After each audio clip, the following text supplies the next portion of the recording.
অনেকের কাছে সরকারি চাকরি মানেই সোনার হরিণ, কিন্তু ব্যতিক্রমও আছে। বিজিবির নিয়মের গণ্ডি থেকে স্বেচ্ছায় অবসর নিয়ে খাগড়াছড়ির তরুণ মংসিত চৌধুরী বেছে নিয়েছেন জীবনকে যাপনের স্বাধীন পথ। নিজের জমিতে বিদেশি জাতের আম চাষ করে হয়ে উঠেছেন সফল উদ্যোক্তা। সরকারি পৃষ্ঠপোষকতায় বিদেশেও আম রপ্তানি করেছেন তিনি। নিজে স্বাবলম্বী হওয়ার পাশাপাশি তার বাগানে হয়েছে অনেকের কর্মসংস্থান। মংসিতু চৌধুরী বিজিবিতে চাকরির পাশাপাশি ২০০৮ সালে খাগড়াছড়ি সদরের কমলছড়ির নতুন পাড়ায় নিজের জমিতে স্বল্প পরিসরে গড়ে তোলেন দেশি আমের বাগান। দেশি আমের পাশাপাশি বাগানে রোপণ করেন বিশ্বের সবচেয়ে দামি Alphonso, Miyazaki, red emperor, red ivory, American red palmer, Australian Kensington pride, banana mango, apple mango, কিউজাই সহ নানা প্রজাতির সুমিষ্ট বিদেশি আমের চারা। ১৪ বছর চাকরির পর সিদ্ধান্ত নেন পুরোপুরি বাগানেই সময় দেবেন। তাই ২০২২ সালে স্বেচ্ছায় চাকরি ছেড়ে হয়ে ওঠেন পুরোদস্তুর আম চাষি। বর্তমানে মংসিতুর ৩৫ একরের বাগানে দেশি বিদেশি মিলিয়ে প্রায় ৫৪ জাতের আম রয়েছে।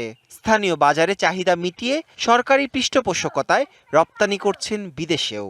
যেহেতু পতিত জমি আছে, আমি ওখানে বাগানটা গড়ে তুলি, আমের বাগান।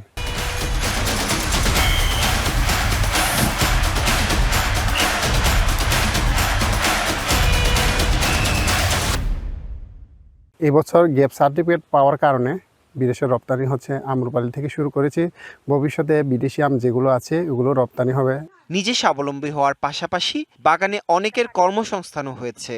বাগানে কাজ করে আমরা তেলি বেতন তেলি পাই, আমাদের লেখাপড়া, ছেলে মেয়েদের লেখাপড়া আমরা চালাই। স্বামীও নাই, 3টা বাচ্চা আছে ছোট ছোট, এটা কিভাবে আমি মানুষ করবো, এই জন্য চেষ্টা করতেছি আর কি, কাজ করে আর কি। বর্তমান আমের অবস্থা, দাম খুবই কম, অত্যন্ত কম, পোষাবে না মনে হয় এই বছরের। চলতি মৌসুমে খাগড়াছড়ি জেলায় প্রায় ৫,০০০ হেক্টর জমিতে আমের আবাদ হয়েছে, যা উৎপাদন লক্ষ্যমাত্রা থেকে অনেক বেশি। তবে এবছরের আমের দাম কম হওয়ায় কৃষকরা ন্যায্য দাম পাচ্ছে না।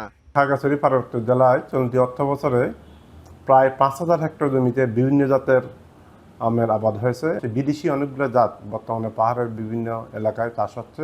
কৃষকগণ তার যে ন্যায্য মূল্যে যেভাবে পাওয়ার কথা ওইভাবে পাচ্ছেন না। কিছুটা আমের বাজার দর নিম্নমুখী। খাগড়াছড়ির মংসিতু চৌধুরীর মতো বিদেশি আমের চাষ দেশে সম্প্রসারিত হলে একদিকে যেমন কমবে বিদেশি আমের আমদানি নির্ভরতা, সেই সাথে তৈরি হবে নতুন নতুন উদ্যোক্তা। এমনটাই মত সংশ্লিষ্টদের। DBC news desk.